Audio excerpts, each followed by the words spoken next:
avançar até mais ou menos o tópico 3, tá? Porque os últimos dois, o 4 e o 5, são mais longos. Tá? Mas as estruturas, o controle nervoso, que são partes mais curtas, com certeza hoje, e movimentação e motilidade também.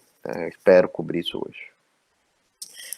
Bom, peço desculpas, eu estou sentado aqui no meu sofá porque eu estou com um pouco de dor nas costas e minha cadeira ali não tem condição nenhuma de me manter, tá?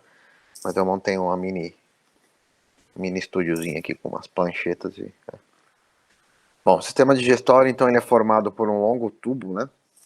E esse conceito é um conceito, embora muito simplista, ele dá uma ideia de que esse longo tubo, que é o sistema digestório, ele é muito importante, porque ele é um tubo recoberto por várias camadas musculares, tá? Onde eu tenho basicamente associado a ele uma série de órgãos, né, que são chamadas glândulas anexas, que nós vamos ver, tá?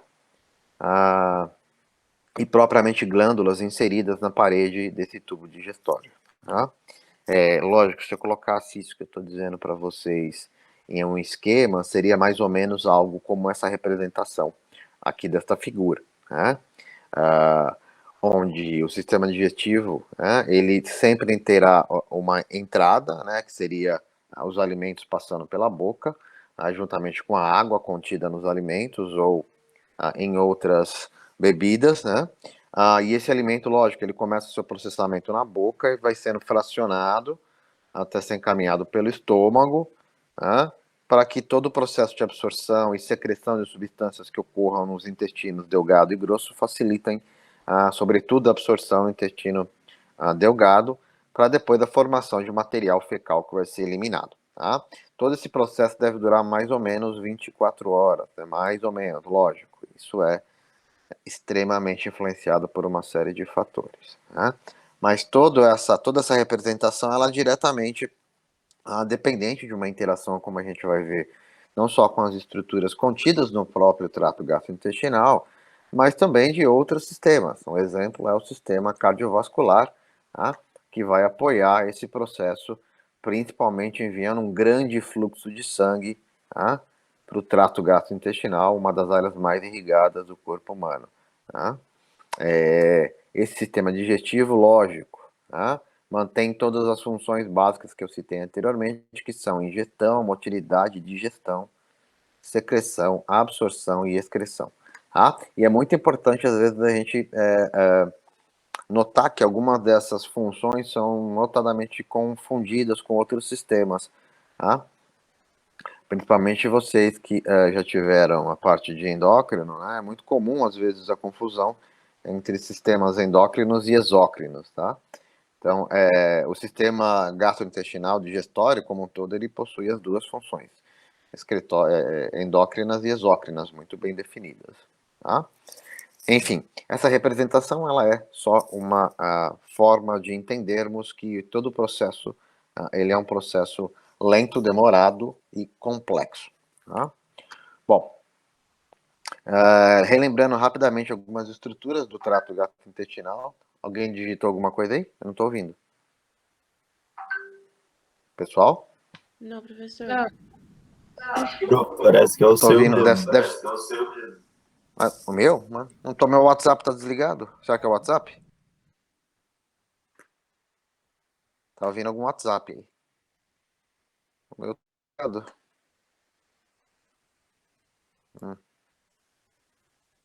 Bom. Estão me vendo? Cadê? Estão vendo o slide de novo? Sim. Então, né? Então tá. Tava ligado mesmo. Bom, algumas estruturas, tá? Se a gente pudesse dividir o trato gastrointestinal em duas grandes porções, né? A gente faria isso chamando uma das porções de porção, tá? Que contém os chamados órgãos principais, né? E aí isso está diretamente envolvido na subdivisão dessas áreas onde eu vou encontrar a boca, né? Onde eu vou encontrar a faringe, o esôfago, o estômago e os intestinos delgado e grosso. Tá? Essas são as principais áreas, os chamados órgãos principais que formam o trato gastrointestinal. Lógico, ao longo do nosso módulo nós vamos ver algumas funções exercidas por essas estruturas. E temos também as chamadas estruturas anexas, os órgãos anexos, que são as glândulas salivares, né, que estão aqui. O pâncreas, vocês já viram a porção endócrina dele, né, que é essa estrutura amarelada, nessa figura. O fígado, tá, e a vesícula biliar. Todos esses órgãos anexos vão, obviamente, influenciar e auxiliar na digestão. Tá? Então, são duas macrodivisões do trato gastrointestinal. Tá? Lógico, cada órgão desse possui uma característica, né, própria, principalmente se a gente considerar que grande parte deles funcionam como glândulas independentes. Né? Durante o curso nós não temos tempo para microvisualizar todas essas funções em detalhes, mas algumas dessas funções serão vistas. Tá? Se a gente olhar basicamente ou inicialmente para esse tubo que contém o esôfago e principalmente os intestinos, se a gente der uma olhadinha de perto, a gente vai ver algo mais ou menos assim. Tá? É lógico, né? Isso seria interessante para todos rever a anatomia e a histologia em detalhes, né? Para quem se interessar, talvez no segundo semestre ou no começo do ano que vem deve haver uma disciplina optativa, eletiva, que é oferecida novamente pela professora Jaqueline e pela professora Raquel, que trabalham diretamente com o trato gastrointestinal. Tá? Onde elas exploram em detalhes essas características histológicas e anatômicas. Tá? Mas voltando aqui à nossa figura, se nós olharmos para o trato gastrointestinal, se a gente puder fazer um corte transversal nesse tubo, né, fizer um corte e olhar isso de frente, nós vamos encontrar uma estrutura mais ou menos como essa, dividida em várias camadas. Então, de novo, se a gente pega o tubo e secciona ele e olha nesse anel formado por causa dessa secção, nós vamos perceber a formação e o desenvolvimento de várias estruturas nesse anel. Olhando especificamente, e tomando aqui como exemplo, já digo isso como exemplo, principalmente o esôfago e os intestinos, uma vez que a boca e o estômago possuem um pouquinho de peculiaridade, e principalmente o que a gente vai ver na sequência do curso, das células que estão ali contidas, que são muito peculiares, mas de modo geral, principalmente a parte tubular do trato gastrointestinal, ela tem essa formação muito bem definida. Se a gente olhar no centro desse tubo, nós vamos ver essa camada oca, entre aspas, porque ela não é necessariamente oca, ela está em contato uma com a outra, onde nós temos o lúmen, ou a luz, sempre muito mais estudada nos intestinos. Nessa figura elas estão espaçadas, mas é normal, pode haver um contato entre as paredes dentro do trato gastrointestinal, paredes que vão formar aqui o epitélio. Então essa primeira camada mais superficial aqui é o epitélio intestinal ou o epitélio do trato gastrointestinal também. Normalmente a gente estuda muito epitélio intestinal. De novo, né? Essa é uma estrutura peculiar para cada ponto do trato.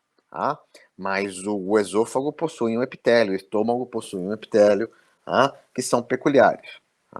Esse epitélio, de qualquer forma, ele está em contato, né? É a primeira área de contato com a luz do trato gastrointestinal, onde, obviamente, o alimento, o quimo, todas essas estruturas formadas entrarão em contato com este epitélio. Bom, logo abaixo do epitélio, vocês vão ver a formação de vilos, que são essas projeções mais comuns, novamente, no intestino delgado, peculiares no intestino grosso, e muito menos diferenciadas no esôfago e no estômago, mas estão presentes. É lá no epitélio, especificamente nos vilos, que eu vou encontrar células de caráter secretório em alguns pontos, e de caráter secretório e absortivo em outros. Isso nós vamos ver na sequência do curso.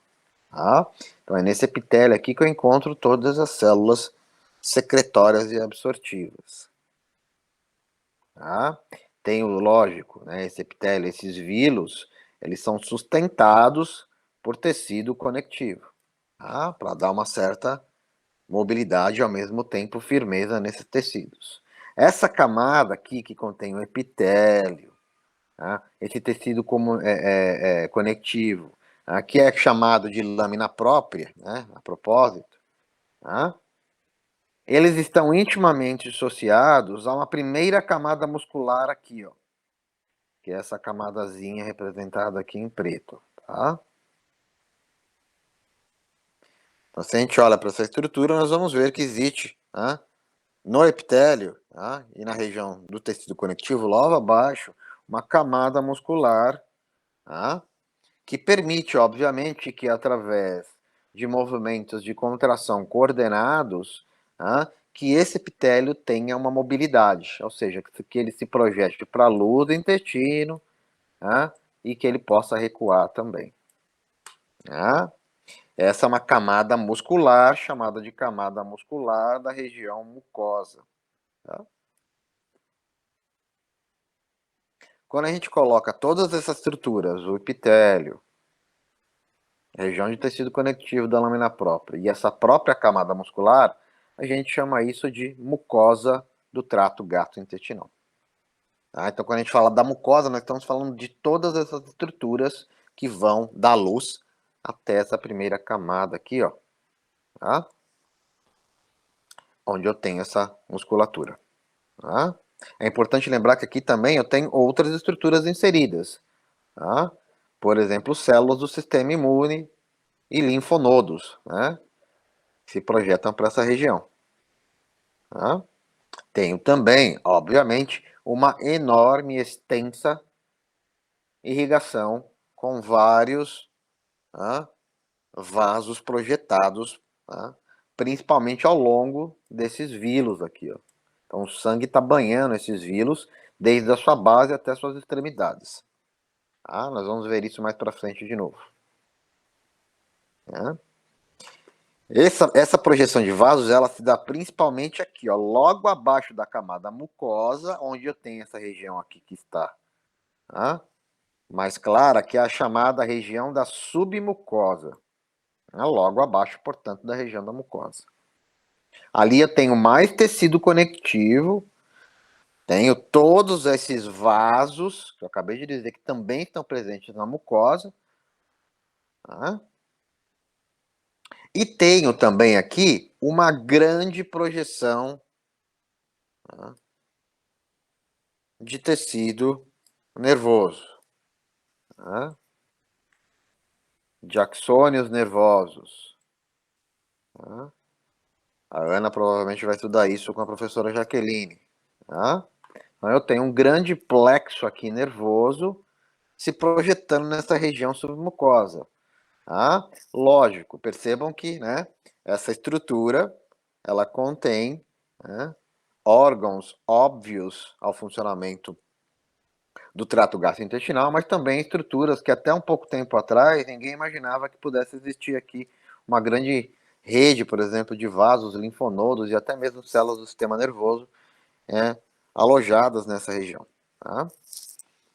Tem muita gente que estuda essa região, especificamente o seu plexo nervoso, e chama isso de segundo cérebro. É um conceito não tão novo, mas um conceito bem explorado hoje em dia, principalmente tentando entender como é que o funcionamento do trato gastrointestinal e dessas células nervosas que vão formar o tal do segundo cérebro podem influenciar diretamente o funcionamento do encéfalo ou estruturas subencefalares, abaixo do cérebro.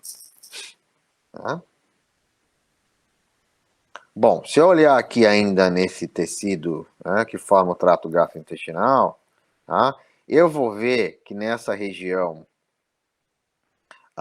muscular, eu vou encontrar aqui, logo na extremidade desse tubo, praticamente na camada serosa, que é a última camada que recobre o tubo gastrointestinal, tá? Esse músculo aqui, ó, chamado de músculo circular longitudinal. É uma camada mais externa, onde eu vou encontrar uma musculatura lisa, tá? Musculatura do tipo liso, tá? Involuntária, portanto, sua contração, tá? Que vai coordenar também, tá? A capacidade de contração do trato, principalmente para controlar movimentos de motilidade, como nós vamos ver, de peristaltismo e segmentação. Tá? Então, essa musculatura aqui, ó, que envolve mais externamente o trato, quando contraindo, tá? Ela vai ajudar e muito nessa capacidade de propulsão de todo o conteúdo que estiver dentro do trato gastrointestinal. Nós vamos ver esses dois movimentos mais à frente. Tá? Para finalizar, eu volto a falar desses dois plexos. Tá? Esse plexo muscular aqui, ó, chamado de plexo mioentérico. Mioentérico, mas também é comum encontrar a palavra mientérico sem mo, tá? E o plexo submucoso, que é esse que eu citei anteriormente, onde eu tenho essa grande quantidade de estruturas no intestino. Tá? Plexo submucoso, também chamado de plexo nervoso submucoso. Tá? Perguntas? Claro, vocês vão encontrar também centenas de representações para essas estruturas. Tá? Essa é só uma que eu escolhi, tá? Mas lógico, isso é para que vocês apenas se situem, tá? Não é fisiologia propriamente dito. Tá? Eu coloquei um outro desenho que não está aí no slide de vocês, que é um outro tipo de ilustração. Tá? Da mesma forma, só que um pouquinho mais, talvez, simplificada. Eu gostaria de chamar a atenção também que o plexo submucoso, como eu disse, que é chamado, né, também de nervoso, ele é às vezes referido como um plexo onde eu tenho áreas chamadas de áreas de Meissner. Esse plexo nervoso submucoso, ele é muito mais caracterizado, como eu disse para vocês anteriormente, no intestino grosso e delgado. Muito mais caracterizado. E o plexo mioentérico, que é o muscular, ele é normalmente também referido como plexo de Auerbach. Tá? Também é comum isso acontecer. Tá? Um detalhe muito importante é que o Auerbach, essa parte muscular, ela vai do esôfago até o reto. Então nós vamos encontrar um tubo gigante, né, com essa característica muscular, desde o esôfago até o reto. Tá? O plexo nervoso submucoso, ele é muito mais intenso o seu funcionamento no intestino grosso e delgado. Tá? Mas essa é só uma outra representação do que eu falei anteriormente ali. Tá?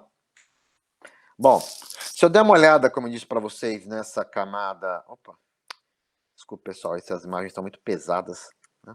Se eu der uma olhada nessas camadas epiteliais aqui, como eu havia dito para vocês, né, como elas são muito peculiares, eu posso representá-las, vejam só que interessante, nesses cortes histológicos aqui, ó. Tá? Então tem o esôfago, o estômago, o intestino delgado, o intestino grosso, tá? Muito comum, tá? Intestino delgado ser chamado de intestino, entre aspas, pequeno, e o grosso, intestino grande, tá? Mas essas denominações não fazem muito sentido em português, tá? Então, intestino delgado e intestino grosso.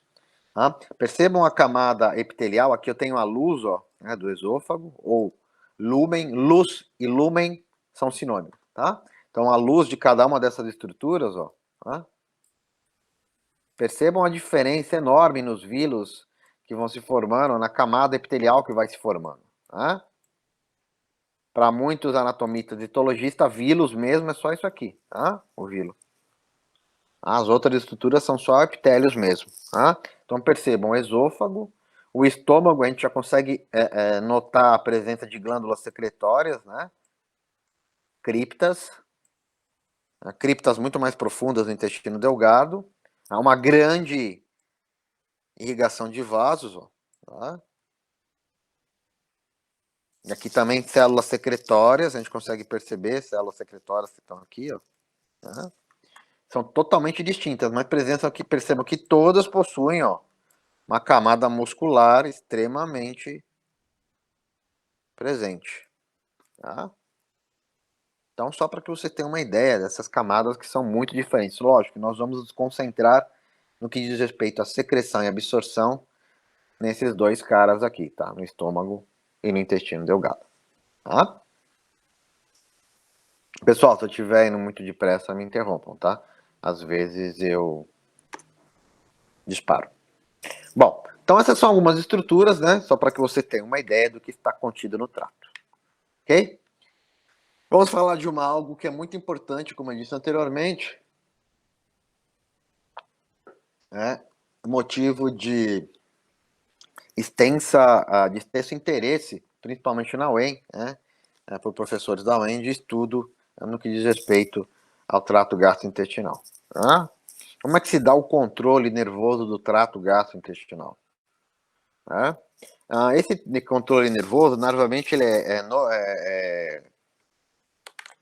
é dado, na verdade, né, e é normalmente conhecido como o sistema nervoso entérico. Tá?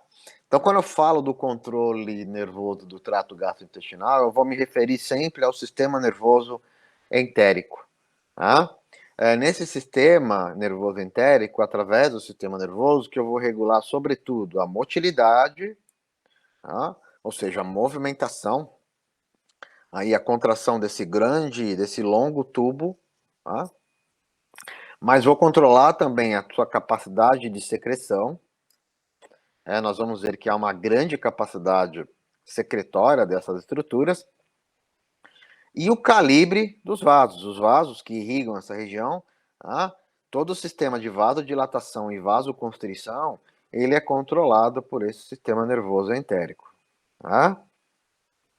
Lógico, esse sistema nervoso entérico, ele está composto, eu já adiantei isso para vocês, em dois plexos, tá? Que é o plexo mientérico e o plexo submucoso.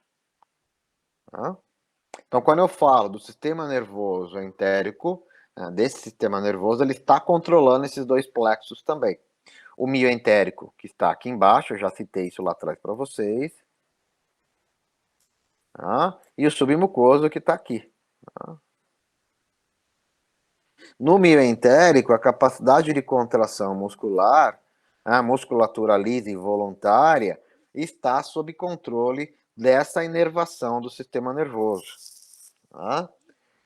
Essa inervação que nós vamos ver, que é basicamente uma inervação de dois tipos, simpática e parasimpática, que formam o sistema nervoso autônomo, elas vão controlar o quanto esse músculo se contrai ou relaxa dentro do trato.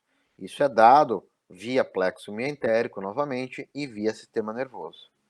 E o plexo submucoso, toda a secreção que é feita por essas células que formam a camada epitelial do trato, a irrigação de vasos que chega até aqui, é controlada também por esse sistema nervoso localmente. O que é muito interessante é que muitas vezes essa contração ela é pontual. É o que eu quero dizer com isso. Não significa que se houver a contração, por exemplo, no terço inicial do esôfago, todo o resto do trato também irá contrair, ou seja, a musculatura lisa irá contrair. Não, nós temos contrações e controles coordenados locais, o que torna o estudo dessa capacidade do intestino sempre muito complexa. Tá? Tudo bem até aqui?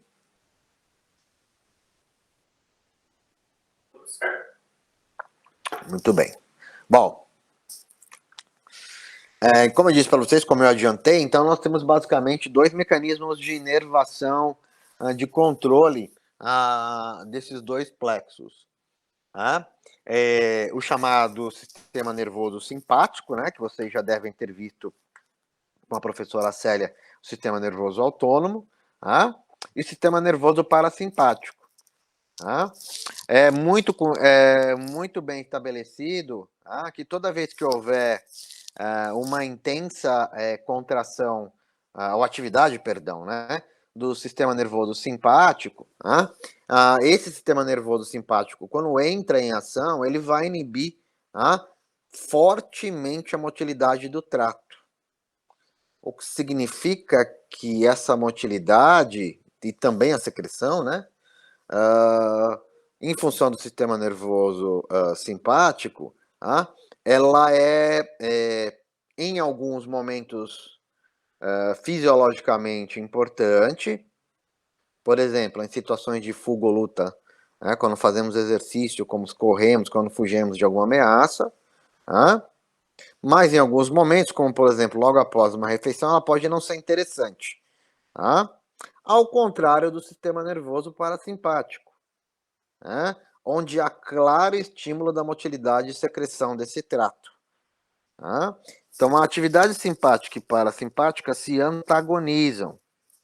A simpática aumentando em muito a capacidade de contração da musculatura. Então, nesse plexo aqui, principalmente nas camadas musculares do sistema nervoso simpático, com seu tônus aumentado, ele vai induzir muito a contração dessa musculatura, e se essa contração ela se mantiver, haverá clara inibição da motilidade do trato, enquanto que o sistema nervoso parasimpático vai promover um relaxamento dessa musculatura. É claro que nós vamos ver que há uma alternância entre atividade simpática e parasimpática para favorecer, a motilidade do trato. Mas se só uma delas prevalece ou se mantém, não há motilidade e há grande confusão, sobretudo na capacidade secretória desse trato. Então, quando eu vejo a inervação do sistema nervoso, a simpática vai acentuar a contração e vai inibir a motilidade e a secreção no trato. E o oposto, o parasimpático, ele vai estimular a motilidade, porque ele promove vasorelaxamento, promove um relaxamento também da musculatura lisa, e facilitando também a secreção para dentro do trato. Então, essas duas atividades alternadas vão controlar a motilidade e a capacidade secretória desses plexos. É lógico, existe um terceiro componente, que é o terceiro componente sensorial aqui. Esse componente sensorial ele vai monitorar todas as atividades que são geradas ali no trato gastrointestinal, principalmente na região próxima à luz do vaso. Então, toda vez que há estiramento das paredes da luz do trato gastrointestinal e, por consequência, estiramento do tubo e da musculatura desse músculo, toda vez que há grandes mudanças químicas locais, e, sobretudo, estimulações mecânicas pela própria motilidade do trato, eu vou encontrar neurônios locais que vão monitorar essa atividade. E vão enviar essa informação não só ascendentemente para o sistema nervoso central, mas também localmente haverá uma comunicação nessa região que, como eu disse para vocês, é chamada de segundo cérebro. O que eu acabei de dizer para vocês pode ser representado por essa figura aqui.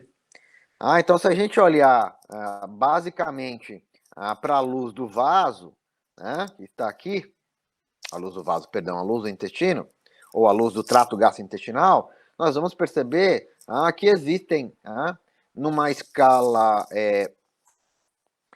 hierárquica, células que estão na mucosa, e aí eu vou encontrar as células endócrinas, células secretórias, e logo abaixo, na camada mais inferior, no plexo submucoso, eu vou encontrar uma série de células sensitivas. Veja só que interessante aqui, mecanorreceptores, por exemplo. Quimorreceptores, por exemplo. Então, qualquer mudança química na luz do trato, qualquer mudança química em células absortivas, qualquer mudança que ocorra, por exemplo, no calibre dos vasos, tudo isso é literalmente sentido por essas células sensoriais que se comunicam entre si, não só no plexo submucoso, mas também no meio entérico, e localmente enviam informações, veja só que interessante, para outros neurônios que estão presentes aqui no local, controlando, por exemplo, a atividade de contraste do músculo, mas também enviam essas informações, ó, ascendentemente lá para o sistema nervoso central. Tá? Isso é muito importante.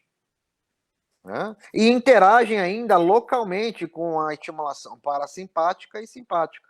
Então, todos os neurônios motores parasimpáticos e simpáticos que chegam aqui no trato gastrointestinal, eles também podem se comunicar com essas células sensoriais e receber informações dessas células para executar algumas informações, sem que necessariamente haja um comando superior de regiões encontradas no sistema nervoso central, como, por exemplo, o tronco cerebral.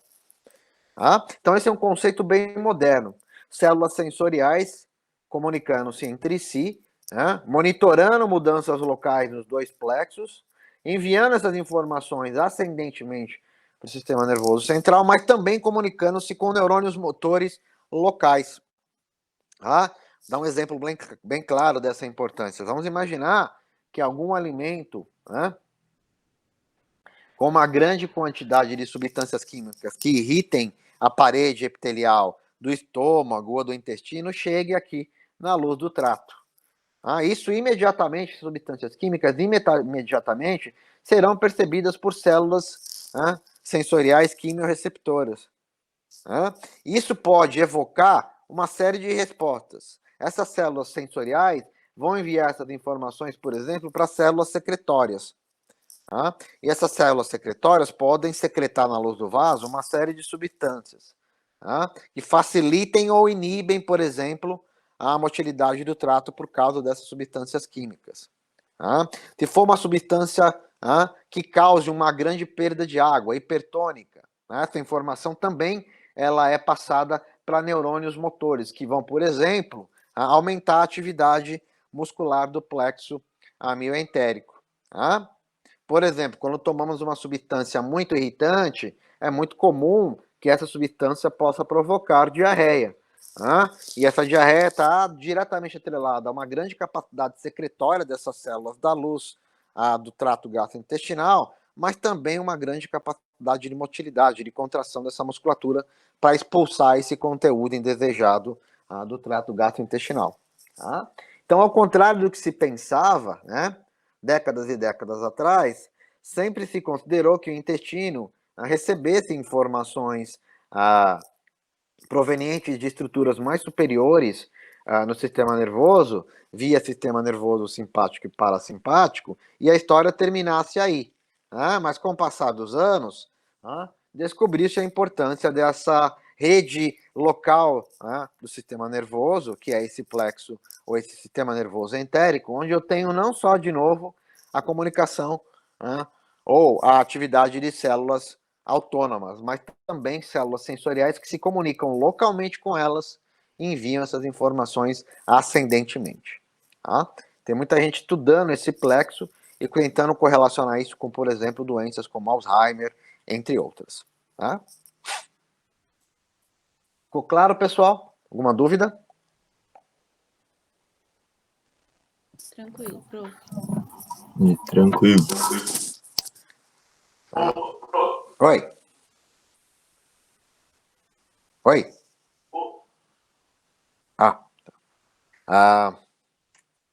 Bom, se a gente olhar um pouquinho mais de perto para essa estrutura do sistema nervoso autônomo, a gente consegue ver como há um controle pontual, sobretudo do sistema nervoso parasimpático e simpático, que são células com atividade, olha, são estruturas com atividade, perdão, pontual em algumas áreas do trato gastrointestinal. Então, por exemplo, quando a gente olha para a divisão parasimpática do trato gastrointestinal, nós vamos ver que existem duas projeções muito clássicas.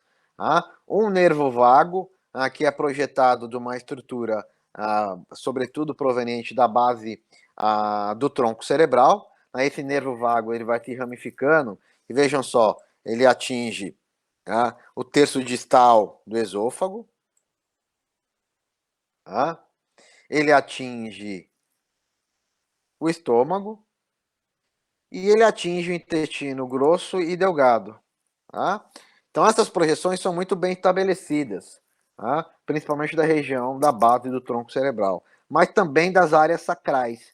né, onde eu tenho uma projeção, sobretudo, para a região do reto e do ânus, e do terço final do intestino grosso, tá? Onde eu tenho um controle mais preciso aqui, principalmente da região de controle da defecação. Tá? Então percebam que há uma projeção muito clara dessas fibras autonômicas parasimpáticas para algumas regiões do trato gastrointestinal.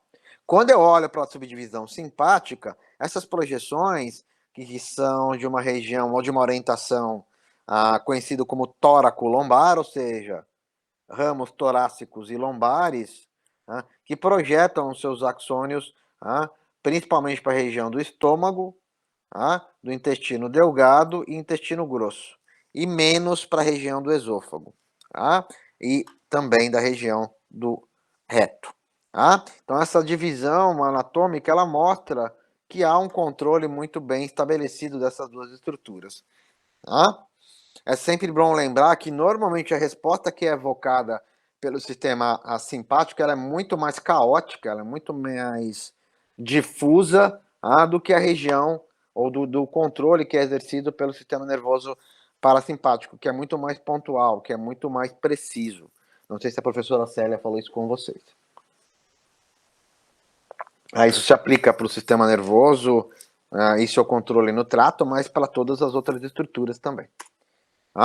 E sempre lembrando, é importante destacar que normalmente, né, presta atenção nessa palavra, o sistema nervoso parasimpático usa a acetilcolina como seu principal neurotransmissor, enquanto o sistema nervoso simpático usa a norepinefrina como seu principal neurotransmissor de mediação.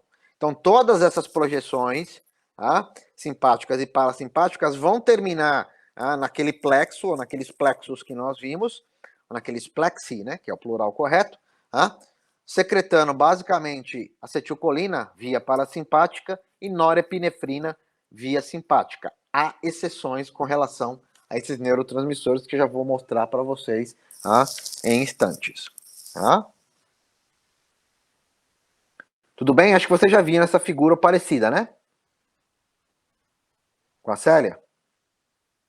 Mais ou menos. Mais ou menos? Essa é uma figura bem clássica, tá? Achei que ela tivesse mostrado, mas não tem problema, tá? Bom. Não, parecido, só era diferente a orientação, assim. Neurotransmissores a gente viu sim. Tá.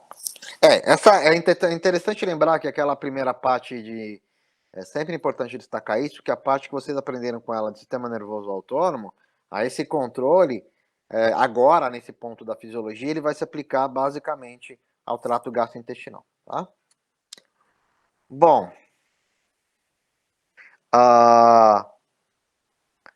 aqui eu coloquei essa figura para representar que normalmente essa musculatura lisa, e vocês viram a musculatura estriada esquelética, essa musculatura lisa do trato, principalmente o que diz respeito à contração muscular, que é mediada, o estímulo da contração muscular lisa, que é mediada pela epinefrina, ela é uma contração muscular muito similar com aquela que vocês viram nas aulas anteriores. Eu vou observar nessa musculatura lisa a presença de potenciais de membrana, exatamente como vocês viram no começo do curso, e esses potenciais de membrana, eles vão estar associados à contração muscular. A grande diferença, e eu chamo atenção para isso, é que nós vamos perceber que independente da atividade simpática e parasimpática, nós vamos ver, e eu chamo aqui atenção para esse pico aqui, a formação ou a presença em muitos locais de despolarizações do tipo marca-passo, com ondas lentas. Vocês viram, ou verão com mais detalhes com a professora Solange, a presença de células marca-passo no coração, mas a parede do estômago, sobretudo, ela apresenta alguns tipos celulares, as chamadas células de Cajal, ou Carral, que é esse o nome aqui, que é o fisiologista espanhol que descreveu essas células, que são células que se autodespolarizam de tempos em tempos. Ela tem um marca-passo. Isso vocês viram, acho que no primeiro tópico de fisiologia celular, os tipos de potencial, certo? Viram isso, né? Não? Não viram? Pessoal? Tá me ouvindo? Estamos, prof. Tá? Tá. Porque às vezes cai. Me dê um feedback quando perguntar, porque às vezes cai aqui, viu? Tá? Eu fico falando sozinho, aí vocês me deixam no vácuo aqui. Tá? Então, essas células do tipo marca-passo estão presentes no trato. Então, é muito comum, às vezes, nós vermos essas ondas lentas, esses limiares de despolarização em porções do trato gastrointestinal, sobretudo no estômago. Quando a gente olha para um animal, que não pode fazer mais essa aula, se a gente abrir o estômago de um animal que está em jejum, ou seja, sem nenhum alimento no estômago, vocês vão perceber que o estômago se movimenta e o trato se movimenta. Tá? Isso acontece porque há contração muscular acontecendo, independente da presença de alimento ali. Tá? Isso ocorre porque eu tenho células despolarizantes, autodespolarizantes, que geram esses potenciais de ação, às vezes involuntários, tá? E são potenciais do tipo marca-passo. Tá? Mas voltando à figura aqui. Então percebam que há potencial de ação, e esse potencial de ação, tá? Toda vez que essa onda lenta atinge o limiar, tá? Quando ela ocorre, haverá, obviamente, contrações, tá? Que podem ser contrações de intensidade variada. Tá? É muito comum a gente encontrar segmentos do trato que se contraem e relaxam rapidamente, e é muito comum nós encontrarmos segmentos do trato que permanecem contraídos por um longo tempo, com uma tensão mais longa. Tá? Por exemplo, os esfínteres. Tá? Então, nós temos os esfínteres na saída do esôfago, tá? Na conexão entre estômago e intestino delgado, e, obviamente, os esfínteres anais, tá? Que apresentam um certo grau de tonicidade. Tá? Então, isso é muito importante. Quando nós temos o sistema nervoso simpático controlando, juntamente com o parasimpático, a contração muscular, lógico, essa via simpática, ela diretamente controla essa contração via o disparo de potenciais de ação e geração de força de contração muscular. De novo, não vou me aprofundar, porque eu tenho certeza que vocês viram contração de musculatura lisa lá na fisiologia 1, tá? E os mecanismos que controlam esse processo. Tá?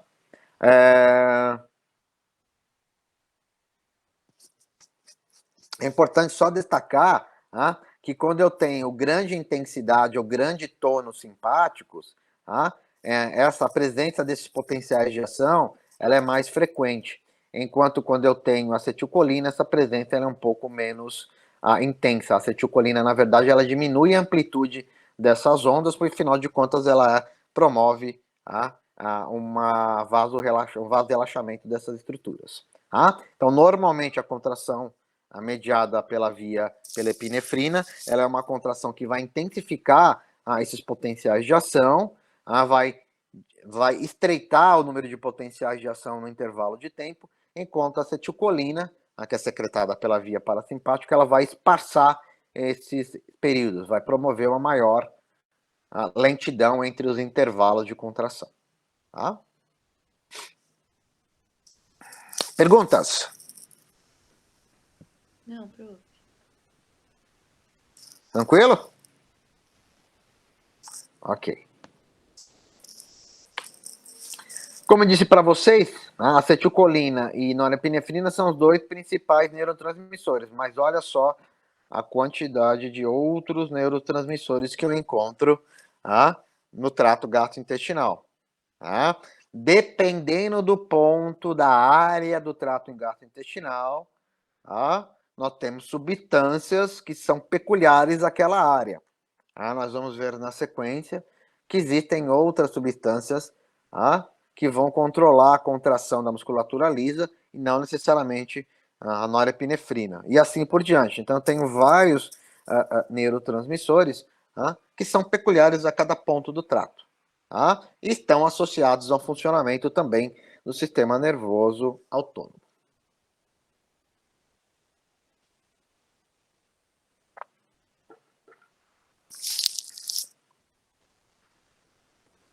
Bom,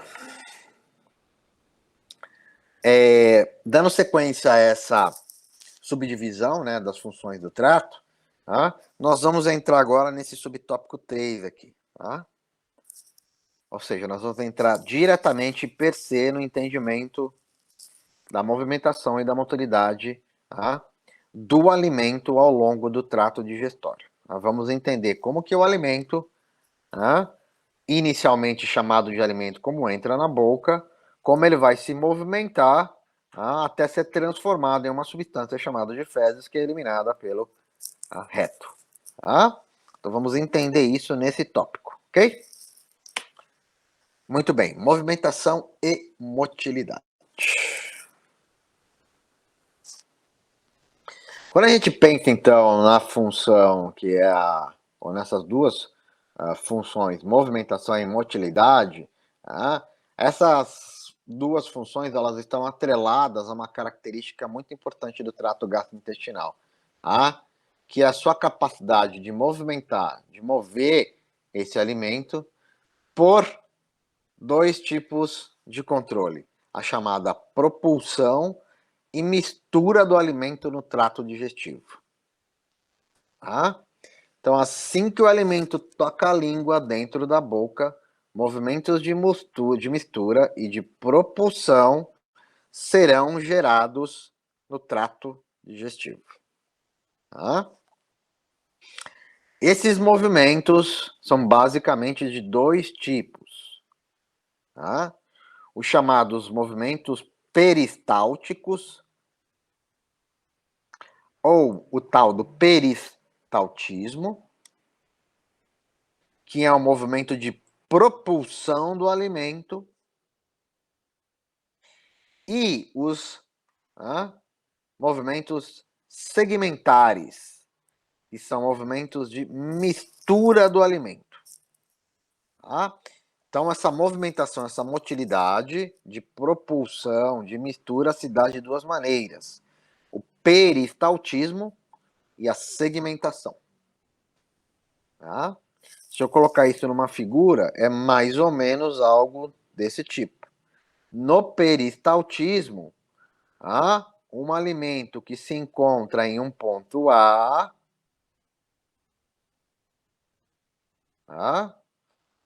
que ocupa um espaço dentro do trato, portanto, empurrando as paredes desse trato, ele vai ser movimentado desse ponto A para um ponto B,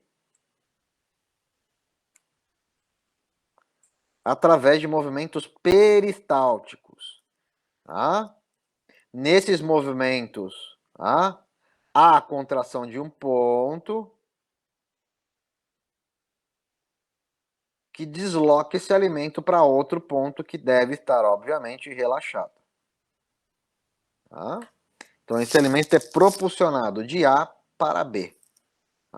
É mais ou menos a alusão que a gente faz, a gente ensina sempre em aulas práticas, é mais ou menos como se você tivesse uma meia fina, e colocasse uma bola de plástico dentro dessa meia e puxasse essa bolinha ao longo dessa meia.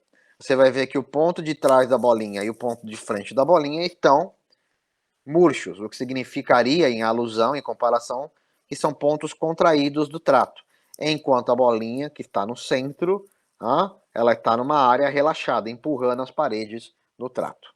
Isso é peristaltismo, movimentar com movimentos de contração e relaxamento um alimento de um ponto A para um ponto B, longitudinalmente, que é o termo correto. Isso se dá porque alguns pontos estão relaxados, relaxados, e outros estão contraídos, Isso é o que a gente chama de relaxamento, muitas vezes, da musculatura circular. Aquela que eu mostrei lá atrás para vocês. Então nós temos um anel, esse anel relaxa com o alimento e ele se contrai. Ele relaxa e ele se contrai. Relaxa e se contrai. Lógico que esse movimento de relaxamento e contração tem que ser sincronizado, de A para B. Para levar um alimento de A para B. E nós temos também movimentos de segmentação. O que é isso? Se eu pegar uma porção específica do trato, essa área aqui, vamos imaginar que tenha 4 centímetros. Tá? Eu vou perceber que há áreas de contração e áreas de relaxamento. O que é interessante nesse movimento? Esse movimento de contração, onde eu tenho relaxamento e contração na segmentação, ele ocorre muitas vezes com uma área que se contrai, seguida de uma área de relaxamento, e novamente seguida de uma área de contração logo à frente. Esses 3 movimentos aconteceram ao mesmo tempo. Para que é isso, professor? Para que esse alimento seja impulsionado de um ponto A para um ponto B. E um terceiro ponto, que eu vou chamar de ponto C, ele contrai e empurra esse alimento de volta para o ponto B. E esse A empurra também de volta para o ponto B. Ou seja, o que eles estão fazendo? Eles estão misturando os alimentos. É como se eu estivesse fazendo um empurra para lá e um empurra para cá. Então, esses movimentos de segmentação, eles vão misturar o alimento, vão ajudar também a fracioná-lo, mas vão empurrando esse alimento para frente e para trás. Esses tipos de peristaltismo aqui, são muito comuns no esôfago, no intestino delgado e no intestino grosso. Já os movimentos de segmentação, mais comuns no estômago, e algumas vezes no intestino delgado. Mas todos eles visam sempre propulsionar o alimento e misturar o alimento. Então, isso vai acontecer basicamente para levar, para movimentar o alimento. Nós vamos ver também que, sobretudo, esses movimentos de segmentação, à medida que o alimento vai sendo misturado, ele vai sendo empurrado, e vai sendo fragmentado, empurrado para a parede do trato. Isso vai ser muito importante no intestino delgado, para que esse alimento vá cada vez mais se misturando aos vilos, vá ficando retido nos vilos. Ele pare literalmente, principalmente nas suas, em quantidades menores, em tamanhos menores de partícula, que ele fique retido nos vilos.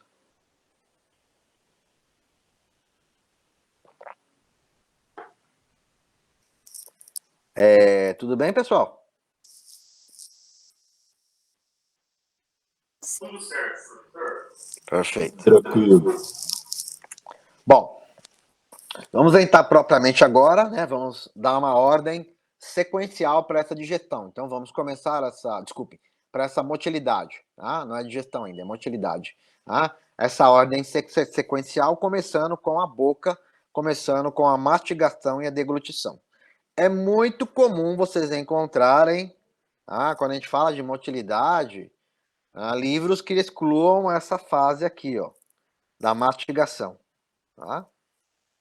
Isso é mais comum em livros de fisiologia oral, para o pessoal da odonto. Mas, de qualquer forma, é uma fase importante. A mastigação é um acessório importante para tudo que virá posteriormente. E a mastigação, obviamente, começa na boca, toda vez que o alimento vai tocar a língua e o palato. Quando isso ocorre, nós temos os dentes incisivos, que vão iniciar o fracionamento do alimento. Toda vez que ele aplica força sobre o alimento, normalmente, na média, a força de aplicação ela atinge até 25 kg. É bastante. E empurra isso para os molares, que tem 4 vezes mais força para fazer isso. Com uma força de 90 kg até para fracionar, para diminuir esse alimento em partículas menores. Essa força de mastigação, ela é sobretudo gerada por uma interação muito grande que existe entre o dente, a língua e o palato. Isso é coordenado, principalmente por uma coisa chamada de reflexo mastigatório. Toda vez que o alimento toca a língua, existem estruturas sensoriais que enviam essa informação para o tronco cerebral, Tá? E lá no tronco cerebral, há uma sinapse com neurônios específicos que vão coordenar, por exemplo, a contração dos músculos da mastigação. Tá? Sobretudo esses músculos que controlam a mastigação na mandíbula, quando o alimento toca a língua, há uma informação que é enviada retrogradamente do bulbo para essa musculatura da boca, né, responsável pela mastigação, e o alimento tocando a língua e o palato, essa musculatura, por influência do bulbo, ela relaxa. E aí a mandíbula cai. Esse é um reflexo mastigatório. Quando ela cai, ela estira a musculatura da mandíbula, e esse estiramento promove uma contração rebote contrária. E aí a gente fecha a boca. Isso é o que a gente chama de reflexo mastigatório. Esse é o primeiro passo para que isso ocorra. Lógico, a mastigação eu consigo controlar ela e mastigar pelo tempo que eu quiser, com a intensidade que eu quiser. Mas esse primeiro toque do alimento na boca pode causar o tal do reflexo mastigatório. Essas informações são enviadas para esse núcleo aqui, ó, que é o núcleo ambíguo do tronco cerebral. Outras áreas também recebem essa informação. Áreas principalmente associadas com a textura do alimento, com o gosto, obviamente, do alimento, e até informações sensoriais olfativas que contribuem para isso. Bom, esse alimento, então, ele vai sendo fracionado, completamente fracionado, e o que vai acontecer? Ele vai contribuir para a primeira fase da motilidade do trato, que é a tal da deglutição. Da deglutição. Então, esse alimento vai sendo fracionado e ele vai dar origem ao que a gente chama de bolo alimentar. E ele é empurrado lá contra uma estrutura superior chamada de palato mole. O palato duro está aqui, né? Abaixo dos ossos cribiforme, que formam a base do cérebro, e ele vai sendo empurrado para uma região do palato que não tem um osso dando sustentação, que é o palato mole. Ele fica aqui, protegendo, obviamente, a entrada do palato na região do bolo alimentar, na região nasal. Então, o alimento é empurrado para o palato mole, e essa região do palato mole aqui é importante, porque quando o alimento toca essa parte posterior da boca, e isso em direção ao palato mole e logo abaixo a epiglote, isso vai iniciar o que a gente chama de reflexo da deglutição. Então, o bolo alimentar precisa ser fracionado e ser empurrado para o fundo da boca. É aquela fase, aquela sensação de quando a gente está chupando uma bala e a bala escapa e vai para o fundo da boca e a gente deglute ela. Aí existe um ponto que a gente consegue trazer ela de volta, existe um ponto que é impossível isso ocorrer. Isso ocorre porque esse alimento, aqui no caso o bolo alimentar agora que se formou, ele vai ser empurrado lá para o fundo e vai desencadear essa fase da deglutição. Essa primeira fase da deglutição, quando eu empurro o alimento lá, para o bolo alimentar, desculpem, lá para o fundo, ela é conhecida como uma fase voluntária, tá? Eu ainda tenho controle sobre ela. Mas isso vai desaparecer. Então, eu formei o bolo alimentar, empurrei ele para o fundo da boca, tocando o palato mole e a base da epiglote, o que vai acontecer? Eu vou para a segunda fase. A segunda fase é uma fase totalmente involuntária, que é a chamada fase faríngea. Então, o alimento está tocando aqui, ó, a faringe, ó. Está tocando a faringe. E essa fase involuntária, quando o bolo alimentar toca a faringe, é aquela sensação que nós temos de engolir o alimento sem controle. Muita gente se engasga, e se engasga porque a epiglote que está aqui, ela não se fecha, para impedir que o bolo alimentar, obviamente, entre na traqueia. Então, nessa fase faríngea involuntária, todas essas áreas aqui da faringe, ó, elas estão repletas de mecanorreceptores. Mecanorreceptores que são estimulados quando a faringe recebe esse bolo alimentar e ela é estirada. Ela é estirada. Quando isso ocorre, essa informação ela vai lá para o bulbo, esses mecanorreceptores sensoriais enviam essa informação para o bulbo, e lá do bulbo eu tenho o que acontece nessa região? Eu tenho lá no bulbo neurônios motores que se projetam seus axônios para essa região, que na verdade são neurônios simpáticos. Tá? E esses neurônios simpáticos vão estimular a contração desse terço inicial aqui, ó, dessa região, tá? Que na verdade é a região onde eu vou encontrar logo abaixo aqui, ó, o esôfago. O esôfago. E lógico, né? Se eu tenho musculatura lisa, tá? Se eu tenho uma via parasimpática, e essa via parasimpática está estimulando essa musculatura lisa, tá? Com a presença do bolo alimentar, a única possibilidade, tá, de movimentação aqui é que essa contração, tá, impulsione esse bolo alimentar para baixo. Justamente como nos movimentos de peristaltismo. Ou seja, eu vou empurrar esse bolo alimentar de A para B, né? A única diferença é que esse tubo está na posição vertical. Tá? Exatamente como aqui. Então o bolo alimentar foi para o fundo, tocou a faringe estirou, enviou informações para o bulbo. Lá no bulbo, esses neurônios sensoriais fazem sinapse com neurônios que vão controlar a via simpática motora da faringe, e a musculatura lisa, principalmente da faringe, mas sobretudo do esôfago, vai se contrair e vai empurrar esse bolo alimentar, ó, em direção ao terço inicial do esôfago. Tá? Ao terço inicial do esôfago. Tá?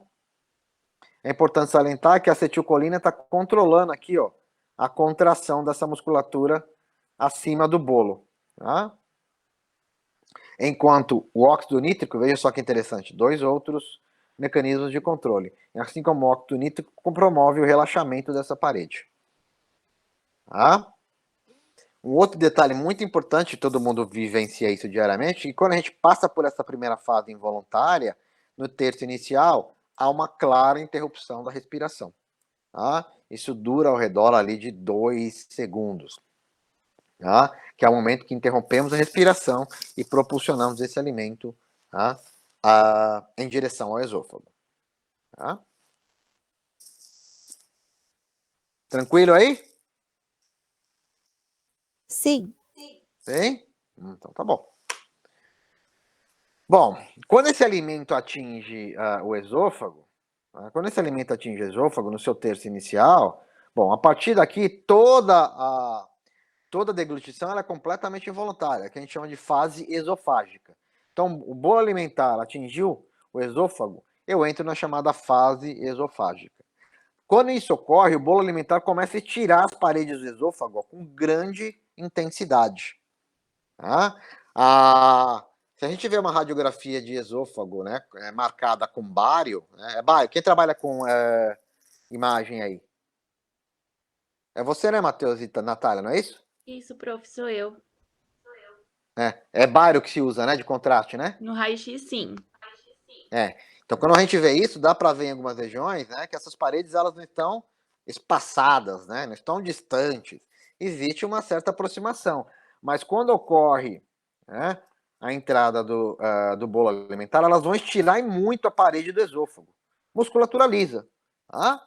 E essa musculatura lisa sendo estirada, tá? Ela vai inicialmente sendo estirada, né, no seu terço inicial aqui nessa figura, e a parte de trás desse bolo alimentar, ele vai sendo impulsionado porque a parede aqui vai se contraindo. Então, lógico, ela vai impulsionando esse bolo alimentar em direção ao terço mais distal do esôfago. Então, vai impulsionando. Isso é o que a gente chama de onda peristáltica, que é controlada por esse estiramento da parede do esôfago. Então, ela vai levar esse bolo alimentar, e lógico, esses valores de trânsito são relativos, mas até 10 segundos é o tempo que essa onda peristáltica leva para ser gerada do terço inicial do esôfago até o seu terço final, que é a entrada do estômago. Então, normalmente, essa onda vai levar até 10 segundos, lá do terço inicial até o final. O que faz com que o alimento possa atingir, no caso, na forma do bolo alimentar, o estômago ao redor de 5 a 8 segundos. Isso é muito influenciado, primeiro, pela posição em que a gente mantém o corpo. se ela está na posição ortostática, de pé. Segundo, pela consistência do alimento, se ele está na forma de bolo alimentar mais líquido e mais sólida. E terceiro, quantos bolos alimentares em sequência eu vou enviando ou passando pelo tubo digestório. Todo mundo já deve ter experimentado isso também, comer um alimento mal mastigado, pouco úmido, ou seja, forma um bolo alimentar pouco úmido, pouco liquefeito, e muitas vezes a gente tem aquela sensação de que o alimento, entre aspas, para no meio do caminho. Isso significa que esse peristaltismo inicial não foi suficiente para empurrar o alimento ao longo do tubo digestório, ao longo do esôfago. Se isso ocorrer, eu preciso de uma segunda onda, que é chamada de onda secundária.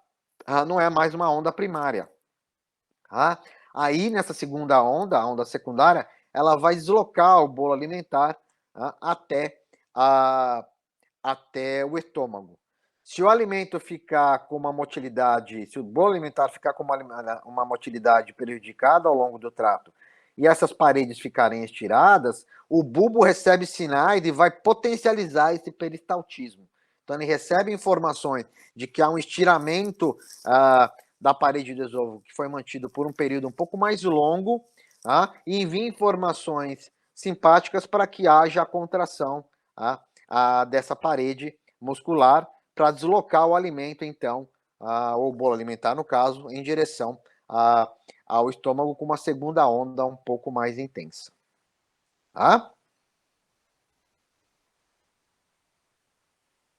Tudo bem? Tudo bem. Bom, se a gente olhar para o esôfago, dá para ver claramente essas ondas peristálticas. Então, o bolo alimentar ele vai entrando, descendo do ponto A para o ponto B, e ele vai passando ao longo do esôfago, empurrando o esôfago. Como eu disse, há poucos espaços em alguns pontos específicos do esôfago, e vai empurrando a parede, estirando a parede. E os pontos posteriores vão se contraindo e vão empurrando esse bolo alimentar em direção ao estômago. É muito importante salientar que o relaxamento das paredes onde o bolo alimentar vai passando, ou seja, o relaxamento da musculatura lisa, ela é mediada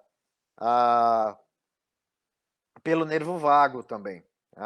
Mas, sobretudo, em uma região muito importante do esôfago, que é o seu terço distal, que é onde eu vou encontrar o esfíncter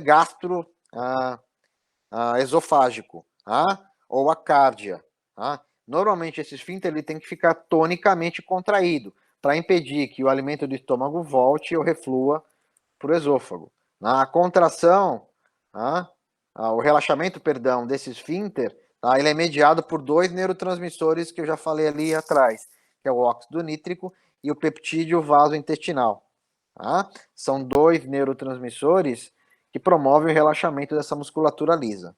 Mas ele fica contraído tonicamente com uma pressão relativamente alta, é musculatura lisa também, e existe uma pressão do abdômen aqui, que empurra essa musculatura também, fazendo com que haja esse ângulo aqui, o ângulo que impede, em teoria, que o alimento volte para o esôfago. Mas é um movimento peristáltico, de novo, através do esôfago, que tende a atingir o terço mais distal do esôfago, na conexão gastroesofágica, para permitir que o bolo alimentar entre no estômago. Então, essa é uma peristalse normal do esôfago. O esôfago não vai fazer nenhum tipo de movimento, como nós vimos lá atrás, que são os movimentos de segmentação. Não tem sentido isso. Ele não fica empurrando de A para B, e C que C volta para B, como a gente viu aqui. Ele simplesmente faz movimentos peristálticos de A para B, impulsionando esse alimento em direção ao estômago. Querem um intervalozinho? Banheiro, café?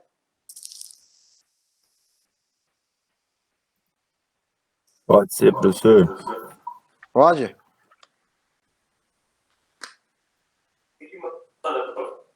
Oi, não entendi. Você que manda. Às vezes fala que é comunicação. Então, só 10 minutinhos, tá?